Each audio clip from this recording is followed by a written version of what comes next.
नमस्कार दोस्तों, मैं अरविंद सर स्वागत करता हूं आप सभी लोगों का अपने यूट्यूब चैनल जय हो जौनपुर पर। चलिए, पिछली वीडियो में हम लोगों ने हिंदी साहित्य के इतिहास के बारे में थोड़ा बहुत देखा कि हिंदी साहित्य का इतिहास का लेखन कैसे प्रारंभ हुआ, कैसे नहीं प्रारंभ हुआ, इन सब चीज़ों को देखा गया। आज हम लोग उसके वास्तविक इतिहास के बारे में देखते हैं।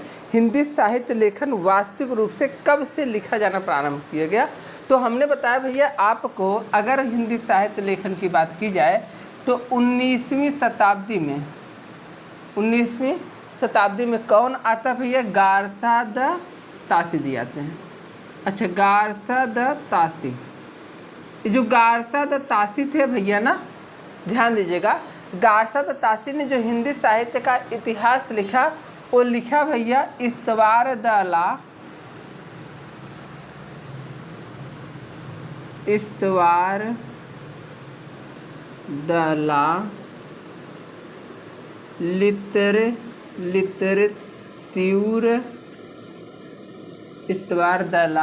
लितरेत्यूर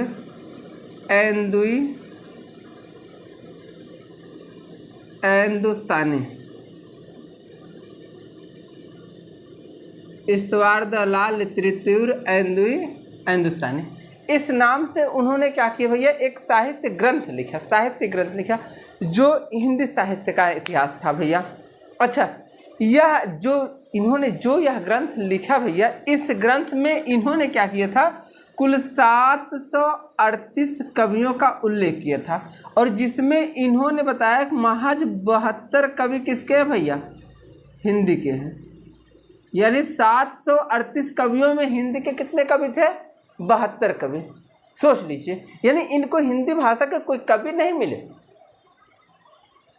इनको उर्दू के ज़्यादा कवि मिल गए। अच्छा, इतने नहीं, इनके बाद एक और विद्वान आते हैं। ये पहले ऐसे विद्वान थे, विदेशी विद्वान। इनके बाद एक और विद्वान आते हैं भैया, जिनका नाम था मौलवी करीमुद्दीन।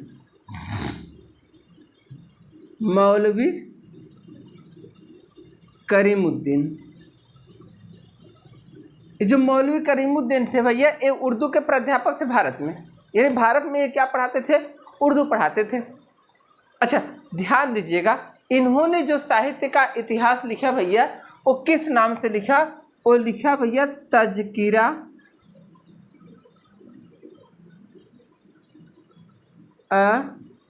शुअराई हिंदी। तज़किरा अशूराई हिंदी। आपसे अगर कभी पूछेगा भैया, जैसे ऐसे पूछेगा, निम्न में मौलवी करीमुद्दीन का ऐतिहासिक ग्रंथ है या साहित्यिक ग्रंथ है, तो आप क्या बताएंगे भैया? तज़किरा अशूराई हिंदी ऑप्शन में दिए रहेगा, आप लगा दीजिए। या इस्तवार द ला, इसको तो बहुत ज़्यादा पूछता है। इस्तवार द ला लितरेत्यूर एंदुस्तानी किसका ग्रंथ है? या गारसा द तासी का ग्रंथ क्या है? टीजीटी पीजीटी में अधिकतर पूछ लेता है भैया। तो ध्यान दीजिएगा, इन चीज़ों को आप ध्यान देंगे। अब देखिए, इन्होंने मौलवी करीमुद्दीन ने इन्होंने कितने कवियों का उल्लेख किया था भैया? 72 कवियों का उल्लेख किया था। ये जो मौलवी करीमुद्दीन आते हैं, इन्होंने अपनी इस तज़किरा अशूराई हिंदी में भैया कुल 1004 कवियों का उल्लेख किया। कितने कवियों का? 1004 कवियों का उल्लेख किया, और बोले कि हमको केवल 62 कवि हिंदी के मिले। यानी अब सोच लीजिए कि हिंदी नाम की कोई भाषा ही नहीं रहेगी भारत में। जितने लोग आ रहे हैं भैया, इधर इन्होंने 738 कवियों को उल्लेख किया, कहा 72 कवि हैं। इन्होंने कहा नहीं, ऐसा नहीं है कि आपने तो ज़्यादा बता दिया, भारत में कोई कवि नहीं है, हमको तो 62 कवि हिंदी के मिल लो। अब तो दिक्कत हो गई। अब भैया इसके बाद ध्यान दीजिएगा, हमारे भारतीय शेर जब जगते हैं ना भैया, तो इतिहास रचते हैं। अब इन्होंने, ये विदेशी विद्वान थे, और ये सोचिए विदेश से इनकी पारदर्शिता इतनी ज़्यादा कि कह रहे हैं हमारे यहाँ भारत में हिंदी की कोई भाषा ही नहीं।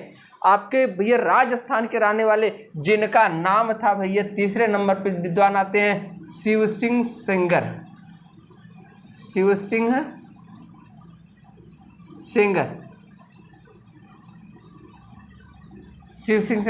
इन्होंने इतिहास लिखा भैया हिंदी का शिव सिंह सरोज के नाम से।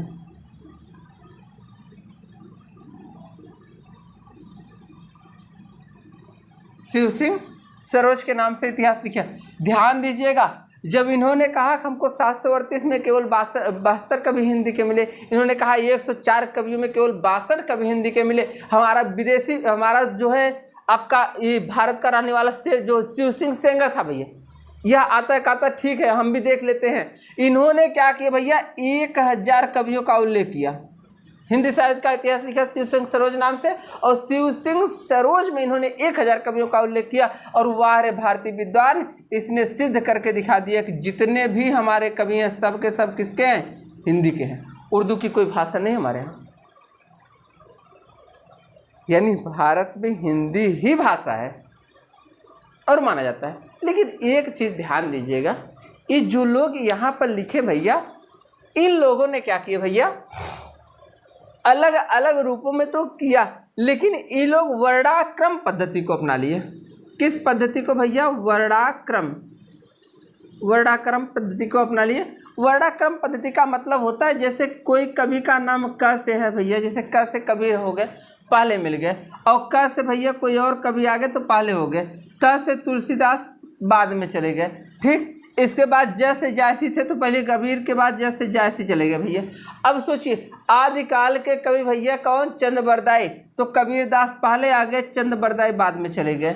यानी इन्होंने वर्णाक्रम पद्धति को अपनाया, वर्ण के अनुसार जो कवि मिलते गए उनका नाम उसी प्रकार रखते गए। इन्होंने ये नहीं दर्शाया कि इन्होंने, यानी कहा जाए इन्होंने काल क्रम को ठीक से नहीं रखा। यानी यह भी इतिहास तो लिखा गया, लेकिन ध्यान दीजिएगा यह जो इतिहास लिखा गया भैया, इसमें कालक्रम का निर्धारण नहीं था।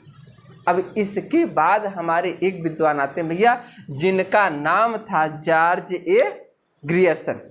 जिनका नाम क्या था भैया, जॉर्ज ए ग्रियर्सन। अब जब जॉर्ज ए ग्रियर्सन जी आते हैं, उन्होंने क्या किया भैया, जॉर्ज ए ग्रियर्सन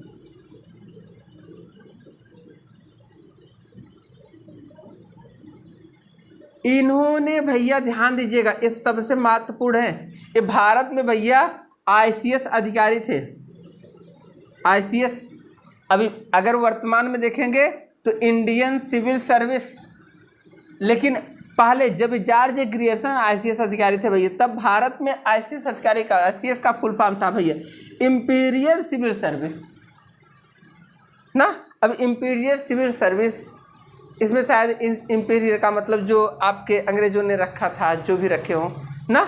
इंपीरियर का क्या अर्थ होता है, आप लोग अंग्रेजी में जाके देख लीजिएगा, अंग्रेजी थोड़ा मुझे कम आती है, ठीक। तो इस चीज़ को ध्यान दीजिएगा, इंपीरियल सिविल सर्विस अधिकारी थे भैया, ICS अधिकारी थे ये।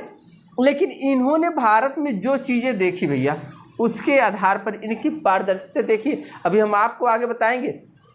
जॉर्ज ए ग्रियर्सन एक ऐसे विद्वान थे भैया, जिन्होंने भक्ति काल को क्या कह दिया था, स्वर्ण युग कह दिया था। सोचिए वाह, विदेशी विद्वान, इसने क्या किया था भैया, इतनी पारदर्शिता से देखा, इतनी नज़दीक से देखा इन्होंने कि भक्ति काल को स्वर्ण युग कह दिया। बोला ऐसा काल अब आने वाला नहीं, इसे हिंदी साहित्य का स्वर्ण काल कहा जाना चाहिए।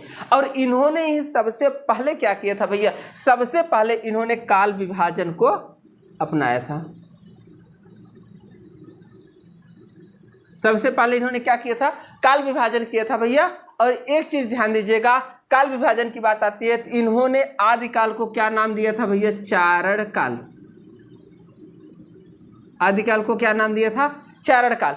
अब यहीं से नामकरण की पद्धति आरंभ हो जाती है। जितने विद्वान आते हैं सभी एक एक करके भैया नामकरण करना शुरू कर देते हैं। जैसे इन्होंने आदिकाल को क्या कहा भैया, चारण काल कहा। इसके बाद आते हैं भैया आपके कौन, मिश्र बंधु ने आदिकाल को आरंभिक काल का दिया। इसके बाद गणपति चंद्रगुप्त आते हैं, आदिकाल को प्रारंभिक काल का दिया। यानी जितने लोग आते हैं नामकरण करते चले जाते हैं भैया। आपके आते हैं हजारी प्रसाद द्विवेदी जी, हजारी प्रसाद द्विवेदी ने आदिकाल को भैया आदिकाल का दिया।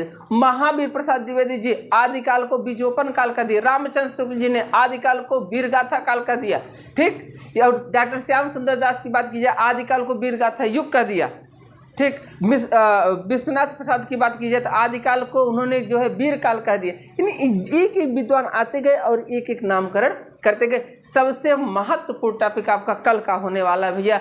कल हम लोग पढ़ेंगे आदिकाल का नामकरण, कैसे कैसे विद्वान आते हैं और कैसे कैसे नामकरण करते हैं। इस चीज़ को आप जरूर देखिएगा। ठीक, तो कल उसको हम लोग देखते हैं आदिकाल का नामकरण। और आदिकाल का नामकरण आपके पेपर में अगर कोई भी आदिकाल से प्रश्न बनता है तो यह आपका प्रथम टॉपिक होता है कि आदिकाल का नामकरण कैसे हुआ। ठीक, तो आज के लिए हम लोग बस करते हैं। इन सब चीज़ों को देख लीजिएगा भैया, एक बार इसको दोहरा लीजिएगा। बाकी सभी को ढेर सारी शुभकामनाएं और बधाइयाँ। चैनल को सब्सक्राइब करना ना भूलें। ठीक, धन्यवाद।